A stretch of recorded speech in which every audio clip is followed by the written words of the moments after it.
Hi, welcome to this short video from Magenta Solutions. What we're going to go through in this video is just an overview of the new features within Inventor 2016 R2, which was recently released. So a quick agenda. Availability and how to get access to this new subscription add-on. And then highlighting the three main feature areas, so shape generator, force effect integration, and electromechanical design. So starting off with the availability, this subscription bonus pack is only available to current Inventor subscribers, so you will have to have a fully subscribed seat of Inventor, and that's either Inventor on its own or as part of Product Design Suite, Factory Design Suite, or perhaps Building Design Suite Ultimate. And the installer itself you can get from your Autodesk account, but equally if you've got the application manager as shown in the image below, then it will be picked up in there as well. So it will just automatically be there. All you need to do is tick it, hit install, and it will do the rest for you. Once it's installed, it will then say status installed and put a little tick next to the icon.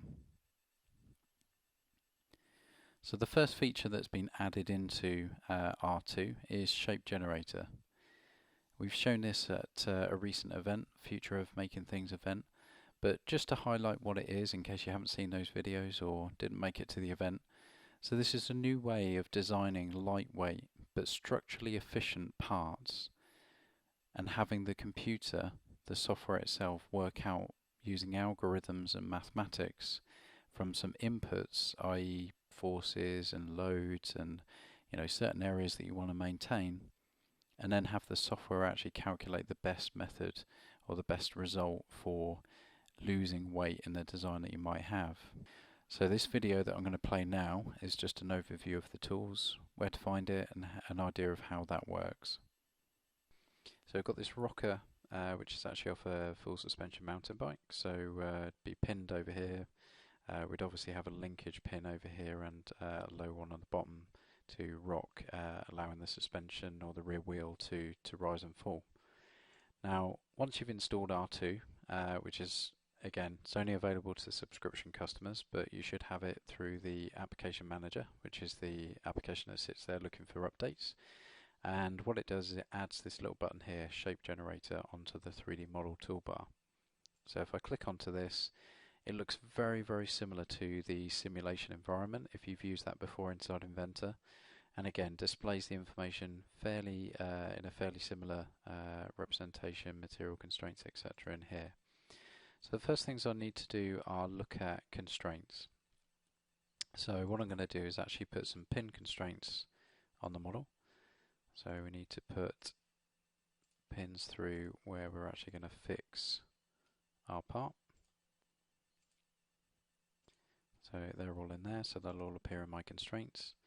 And then what we also have is the forces. So I've got a force running through here, which is going to be the load from the rider. So I'm going to put it in a particular direction, and we'll put that load in.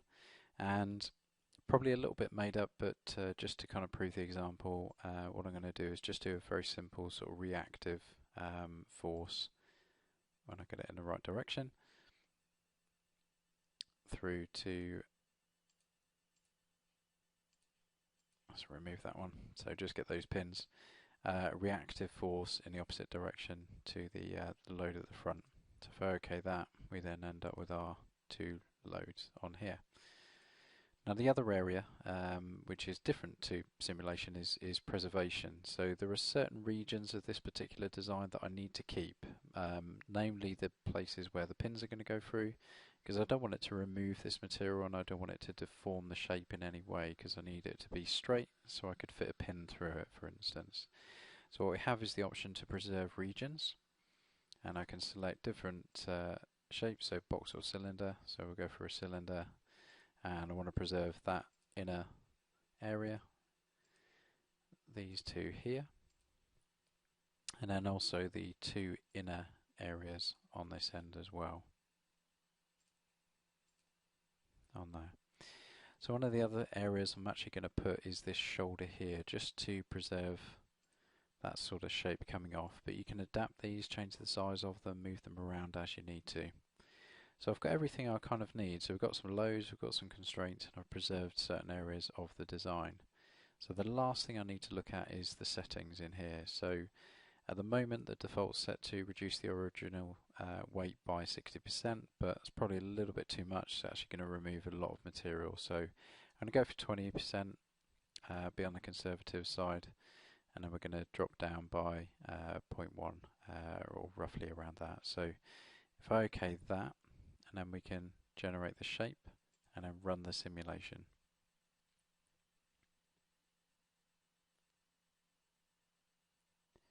So it will take a little moment, but it's just processing through. It's working through the loads, the constraints, the preserved regions that I've put into the model.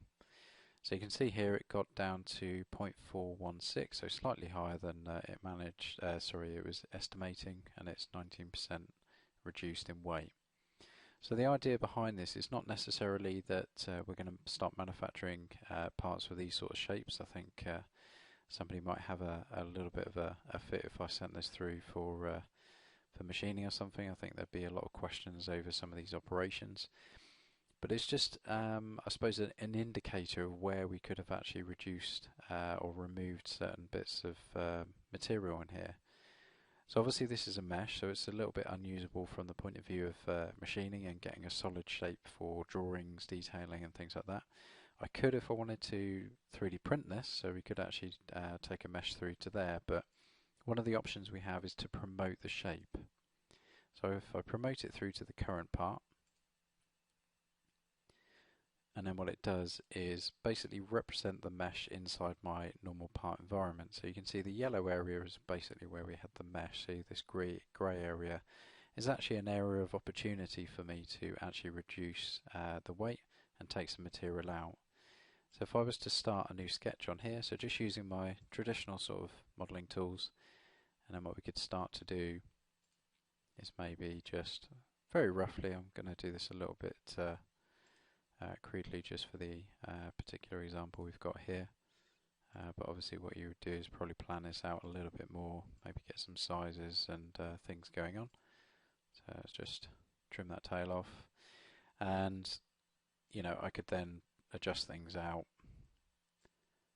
to fit as we need to. So let's just finish that. So obviously from here I can then extrude this through, cut it all the way through, and OK that. So we're just going to remove that bit of material. So obviously I can start to just turn the mesh off and see what I'm left with. I might be happy with that, but probably look a little bit nicer if I put some fillets on, so we can start to find these edges. Maybe put a little bit of a slightly bigger blend maybe through here. And there we have it. So the weight's been reduced. It's just given me that indicator of where I could have actually saved some weight, taken the material out. And in some ways you might argue, it's generated a more interesting shape than perhaps I was designing originally anyway. So that's no bad thing if we're looking for something that's a little bit more unique, a little bit different as well. So hopefully that was useful to see. Just a brief overview of where to find the tool, how it works, and the kind of workflow that it's looking for you to be utilising. So maybe it gives you a bit of confidence to have a go with it yourself if you download and install this new update. So the next thing I wanted to point out was the new Force Effect integration. So this is it's a new addition inside Inventor, but Force Effect itself has been around for quite some time. It started off life as an app for your tablet, for your phone, where you could do very simple sort of beam structures and mechanisms, both in static and in kinematics as well. So we can put little motors in there, or little hydraulic rams to work out extents or motions or those types of things. But very early on in a design, or the very early stages of a concept that we might later want to take on and start modelling. But what's it for? So Yep, structures, absolutely perfect. But equally, as the example below shows, we've got this digger arm. We could be trying to determine loads, or we could be looking at kinematics of the arm reach or the bucket kind of stretch and see how far it can go with the lengths of a structure that we've got. And we can overlay obviously onto images just like we've got here, but you can start with a blank sheet of paper equally as well. But if you've got something you're kind of working to, then it just gives you a nice sort of underlay to understand where the points and where the structure is going to lie. And the nice thing inside Inventor is that we can reuse this data further down the line as a sketch or the development sketch for a 3D model later on. But it's really all there to help accelerate this design development and hopefully reduce costly rework downstream if we've got a really good idea of sort of reactive forces and kind of reach and extents early on. So this video hopefully just gives you a bit of an idea of where to find the tools and the workflow that you can use within it to have a go yourself. How many times have you said that looks about right at the beginning of a design only to have to make significant changes later on? Or when was the last time you sketched something up on paper and had to recreate it in CAD? Autodesk Force Effect and Force Effect Motion provide engineering calculations at any point in your design process. These tools can be accessed on your mobile device, on the web, and now for the first time directly inside of Autodesk Inventor. Force Effect allows you to quickly create free body diagrams to understand the conceptual performance of your products. You can calculate reaction forces, moments, and even unknown forces across the entire diagram. And one-click reporting consolidates all of the relevant information you need into a single HTML report for further analysis or sharing with your team members. Force Effect Motion allows you to understand the kinematics that occur in a device with moving components. The same intuitive interface is used across both Force Effect and Force Effect Motion on all devices, and you can easily transition between static and kinematic calculations. You can add rotational and linear actuators and even trace points to calculate the speed, acceleration, effort needed to drive that particular device. Force Effect and Force Effect Motion connect the field and office with integrated engineering tools. So again, as I say, hopefully a useful video just to kind of step you through the process and show you some of the features that you can actually do and achieve with Force Effect and this new add-on. So the last feature, the last point I wanted to run through from this enhancement pack is the new electromechanical design.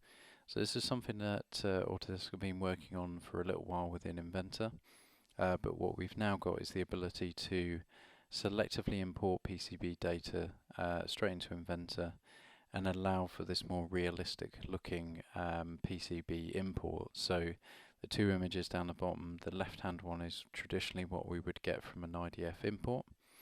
The one on the right is now, with the use of this new feature, the type of results that we can start to get out from there.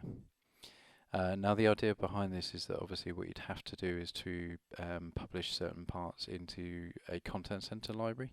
So there is a new IDF content center library, so when it recognizes components it can match those two components from that library and then populate on the board to give this more visual effect.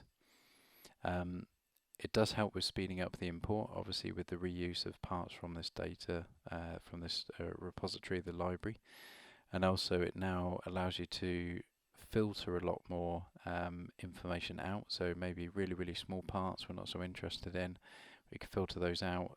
Equally, if there's certain components in there we're not so interested in, we could try and take those out as well. It's also worth pointing out, if you are using Volt, then it is supported on there as well. So if that's something you want to use alongside Volt, then you should be free to use that as you would do any other sort of import or reuse of data we would traditionally do. So again, just a short video just to show you through this new feature and some of the workflows that it's looking to help with. With Autodesk Inventor, users now have the ability to create custom IDF component libraries of frequently used parts. This new functionality represents board components at the right level of detail for your application. In this case, we have a fully detailed connector. During the IDF import, you can easily choose which details you want to include or exclude depending on your application. You can filter out details like small holes when they aren't needed to speed up the import and simplify the model. Once the import is complete, turn on matching between the IDF and your component library, which will dramatically speed up the import and allow you to customize exactly how the components are represented inside of Inventor. Component matching is automatic. In this example, we matched a number of components, speeding up the import while also allowing for highly detailed components where relevant. The end result is a much faster, easier way to bring PCB and mechanical data together. So again, hopefully a useful one to see, and just to highlight the new feature if and when you install this new update. So as I said at the start, it's a very short sort of overview video just to kind of take you through these new features. You know, the worst thing is you kind of install these updates and don't know where to find the new things or how to potentially, you know, start using them. So hopefully it's been useful. So as always, if you need any further assistance, then don't hesitate to contact Magenta Solutions. We're always here to help. Thanks very much for watching.